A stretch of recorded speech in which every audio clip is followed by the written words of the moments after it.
கார்த்திக் வந்து இன்னைக்கும் ஒரு சிறந்த நடிகராக நடிச்சிட்டு இருந்திருக்க வேண்டிய ஒரு ஆர்டிஸ்ட். சினிமாலையும் நல்லா நடிப்பார், வெளியிலையும் நல்லா நடிப்பார். அவர் உடம்பெல்லாம் நல்லா தான் இருக்கு, அவர் ஃபீவர் இல்லை, தலைவலி இல்லை, எதுவுமே கிடையாது. அவருக்கு இந்த ஹாஸ்பிட்டலில் சும்மா படுத்துக்கிட்டு ட்ரிப்ஸ் எடுத்து ஒரு சாங்கு அந்த எடுக்கணும், ஃபைனலாக வந்து முடிச்சு கொடுக்கணும். அது அடுத்த நாள் வந்து கால் உடைஞ்ச மாதிரி கட்டு கொடுக்கணும். எல்லா படத்துலையும் இப்படி தானே பண்ணுறாரு. மைசூரில் ஒரு படப்பிடிப்பு நடக்குது, கார்த்திக் காம்பியோ கிட்டத்தட்ட ஒரு 60 கிலோமீட்டரில் ஒரு ஃபால்ஸில் ஒரு சாங் ஷூட் பண்ண வேண்டியது. அவர் வந்து உடனே சொல்கிறார் 60 kilometres I can't come, how is possible, I want hot water. எங்கள் ஃபால்ஸில் நம்ம எங்கே ஹாட் வாட்டர். அவருக்கு காரணம் தேவை. அடுத்த நாள் நின்று தூக்கி எழுந்திட்டு ஒரு காரணம் தேவை. அதே ஏதாவது சொல்கிறார். எல்லாமே இருந்து என்னென்னா அவருடைய பர்சனல் கேரக்டர்ஸ். அவர் வந்து டோட்டலாக கெட்டு அழிஞ்சு குட்டிச்சவராக போயிட்டார்.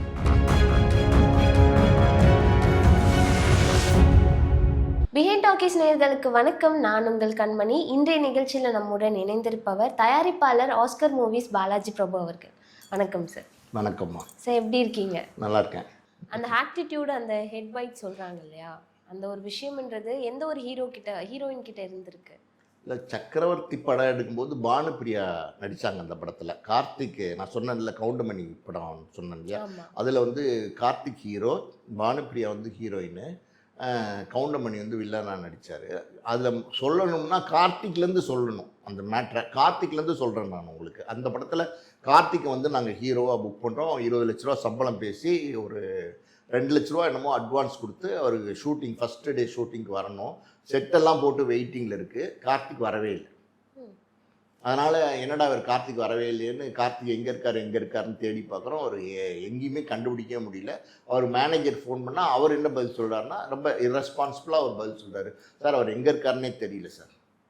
இது ஒரு நடிகர் காசு வாங்கிட்டு அட்வான்ஸ் வாங்கிக்கிட்டு ஒரு ப்ரொடியூசர்கிட்ட இந்த தேதியில் இங்கே வந்து நடிக்கிறேன்னு ஹானர் பண்ணுறேன்னு அக்ரிமெண்ட்டும் போட்டுட்டு அவர் எங்கே இருக்காருன்னே தெரியலைங்கிறது என்ன மாதிரியான பதில்?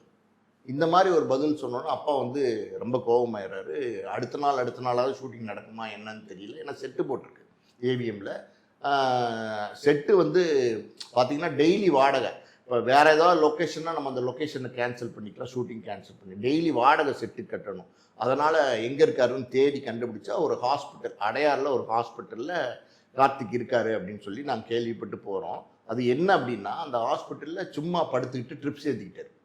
அவர் உடம்பெல்லாம் நல்லா தான் இருக்குது, அவர் ஃபீவர் இல்லை, தலைவலி இல்லை, எதுவுமே கிடையாது. அவருக்கு சும்மா படுத்துக்கிட்டு ட்ரிப்ஸ் ஏற்றிக்கிட்டார். நம்ம ப்ரொடியூசர் வராங்க அப்படின்னோடனே டக்குன்னு அந்த ட்ரிப்ஸை ஆன் பண்ண சொல்லுவார். ஆன் பண்ணுங்க அப்படின்வார். டக்குன்னு படுத்துக்குவார். நானும் அப்பாவும் போய் பார்க்குறோம். அவரை வந்து அந்த ரூம்கில் போய், ஹாஸ்பிட்டல் ரூம்கில் வார்டில் போய் பார்க்குறோம். அப்போ அவர் சொல்கிறார், அப்பா எனக்கு முடியலப்பா, குளிர்ச்சிரப்பா அப்படிங்கிறாரு கார்த்திக். இங்கே அவர் தொட்டு பார்த்தா ஒன்றும் ஜுரமும் இல்லை, ஒன்றும் இல்லை. நம்ம இருந்தாலும் ஒரு குளிர் ஜுரம்னு ஒருத்தர் சொல்லும்போது நம்ம என்ன செய்ய முடியும் சொல்லுங்கள்?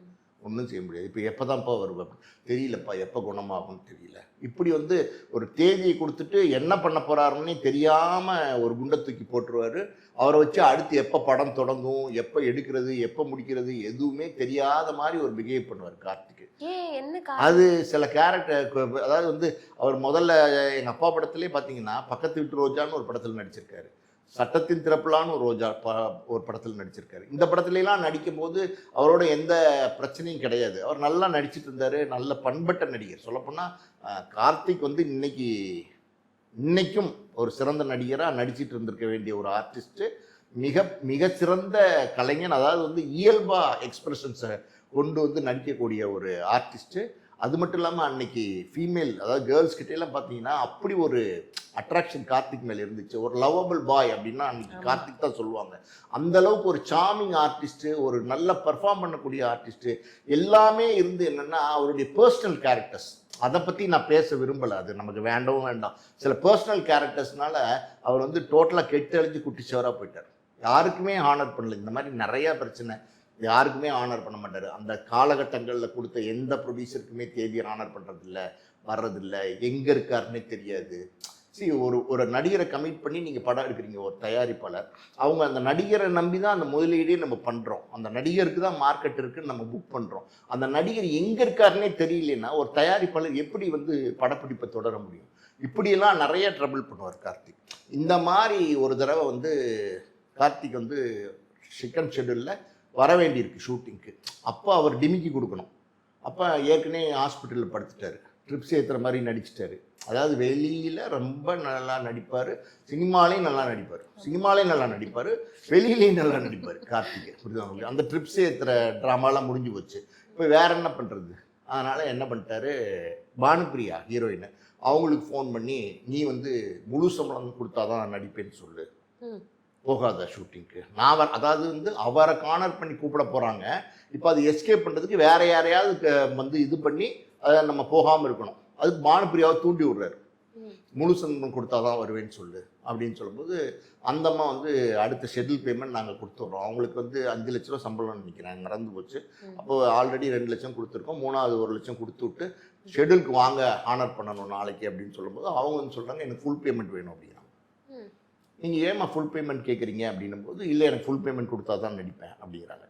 சரி ஓகே, அப்போ என்ன செய்கிறது, ஒன்றும் பண்ண முடியாது. தமிழ் தயாரிப்பாளர் சங்கத்தில் கம்ப்ளைண்ட் எழுதி கொடுத்து அவங்கள வந்து முழு அமௌண்ட்டு, அவங்களோட ஃபுல் அமௌண்ட்டை வந்து டிடி எடுத்து கொடுத்து 5 லட்சத்தையும் டிடி எடுத்து கவுன்சிலில் கட்டி அவங்கள வந்து கவுன்சில் மூலமாக ஃபோன் பண்ணி நீங்கள் வந்து தான் ஆகணும் அப்படின்னு சொன்னோன்னா அவங்க அடுத்த நாள் படப்பிடிப்புக்கு வராங்க.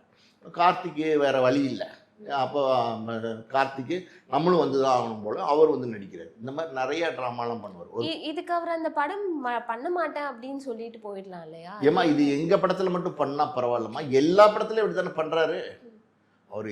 Is doing this same way in all the pictures, not only அவர் picture. It is his character. இல்லை அது என்ன ரீசன்னு கூட தெரியல. ஆமாம் அப்படிதான், அது ஒன்றும் பண்ண முடியாதுமா. இப்போ வந்து ஒரு உதாரணம் சொல்கிறேன். மைசூரில் ஒரு படப்பிடிப்பு நடக்குது, கார்த்திக் தான் ஹீரோ. அது வந்து பக்கத்தில் வந்து ஒரு ஃபால்ஸு, கிட்டத்தட்ட ஒரு 60 கிலோமீட்டரில் ஒரு ஃபால்ஸில் ஒரு சாங் ஷூட் பண்ண வேண்டியிருக்கு கார்த்திகை வச்சு. எனக்கு தெரிஞ்ச ஒரு படத்தோட பேர் வேண்டாம். அப்போ கார்த்திக்கு முதல் நாள் சொல்கிறாங்க, நீங்கள் நாளைக்கு வந்து 60 கிலோமீட்டர்ஸில் ஒரு ஃபால்ஸ் இருக்குங்க, நீங்கள் வந்து காலையில் வந்துடணும் லொக்கேஷனுக்கு அப்படின்னு சொல்கிறாங்க. அவர் வந்து உடனே சொல்கிறார், 60 கிலோமீட்டர்ஸ், ஐயோ I can't come, how it is possible அப்படி தான் பேசுவார். How it is possible, 60 kilometres, no no no I can't come, I want hot water. எங்கள் ஃபால்ஸில் நம்ம எங்கே ஹாட் வாட்டர் கொடுக்க முடியும்? Do it somewhere 10 kilometres around the city அப்படின்வார். இப்போ 10 கிலோமீட்டர்ஸ் மைசூர் சிட்டிக்குள்ளே ஃபால்ஸை கொண்டு வர முடியுமா? அப்படி சொல்லுவார். அவருக்கு காரணம் தேவை, அடுத்த நாள் நிம்மதியாக தூங்கி எழுந்திருக்கிறதுக்கு ஒரு காரணம் தேவை, அதை ஏதாவது சொல்லுவார். அப்புறம் அவரை அதாவது வந்து அவரை மெதுவாக கெஞ்சி கன்வின்ஸ் பண்ணி, ஒன்றும் இல்லை கவலைப்படாதீங்க அப்படியே போயிடலாம் அப்படி இப்படின்னு சொல்லி எதையாவது சொல்லி கன்வின்ஸ் பண்ணி அவரை கூல் பண்ணி, வாங்க சார் நடிச்சுட்டு போயிருங்க அப்படின்ற மாதிரி கூப்பிட்டு போனாலும் உண்டு.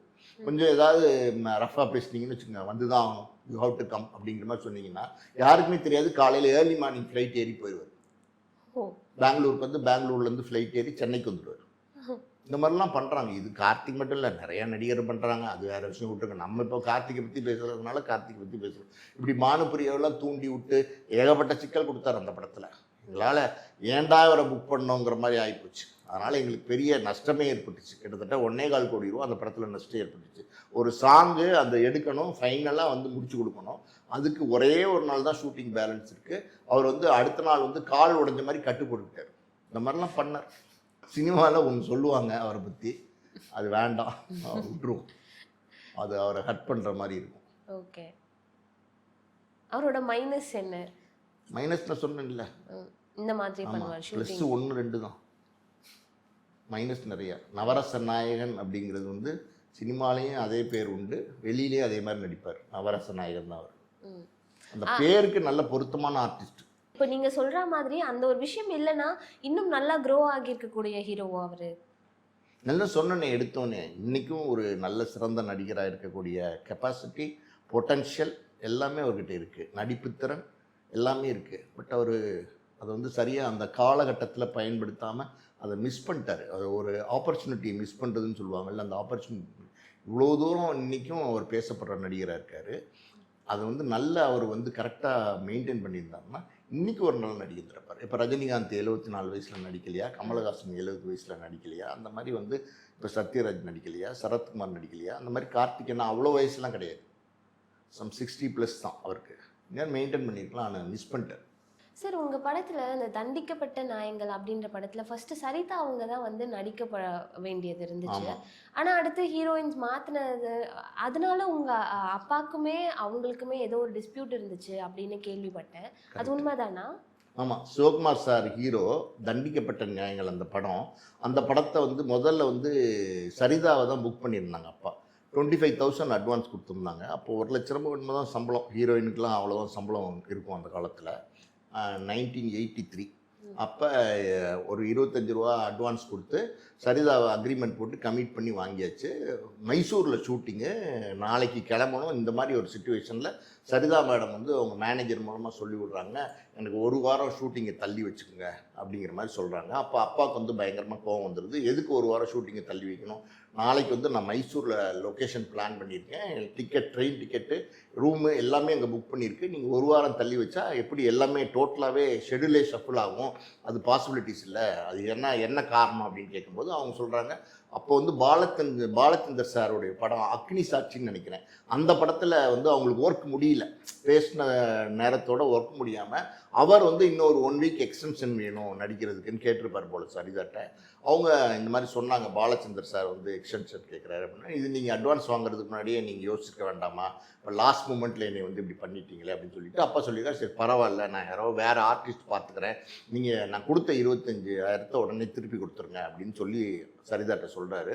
அப்போ சரிதா என்ன பண்ணுறாங்க, இல்லை நான் வந்து கொடுக்க முடியாது அந்த பணத்தை அப்படிங்கிற மாதிரி சொல்கிறாங்க. வீம்புக்கு நான் வந்து கொடுக்க முடியாது, நான் அட்வான்ஸ் வாங்கினா திருப்பி கொடுக்குற பழக்கம் எனக்கு இல்லை அப்படிங்கிறாங்க.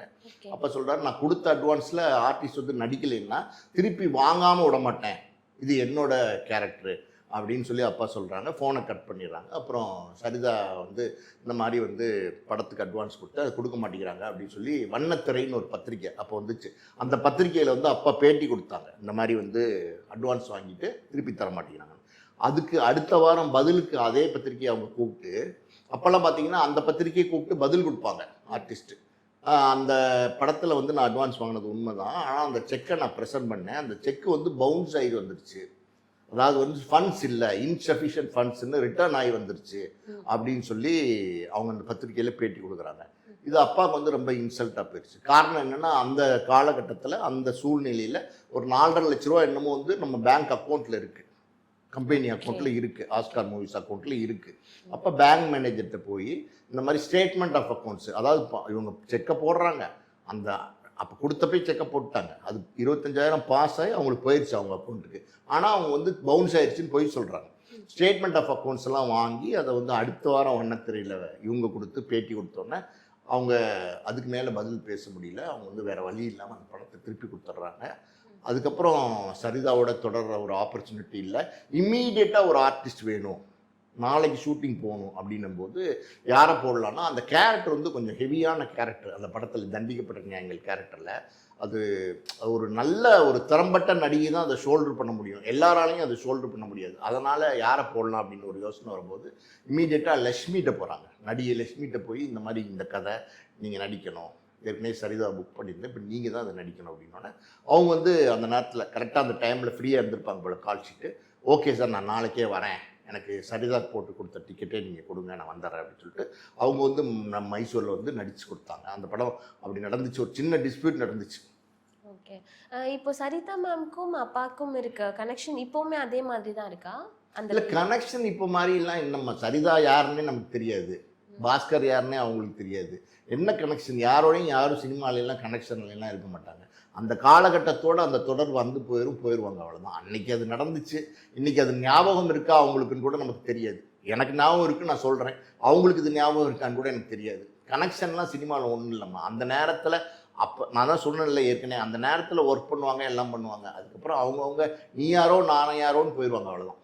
ஸோ ரொம்ப சுவாரஸ்யமான நிறைய கதைகள் வந்து சொன்னீங்க, நிறைய ஹீரோஸ் பற்றி நிறைய கதைகள் சொன்னீங்க.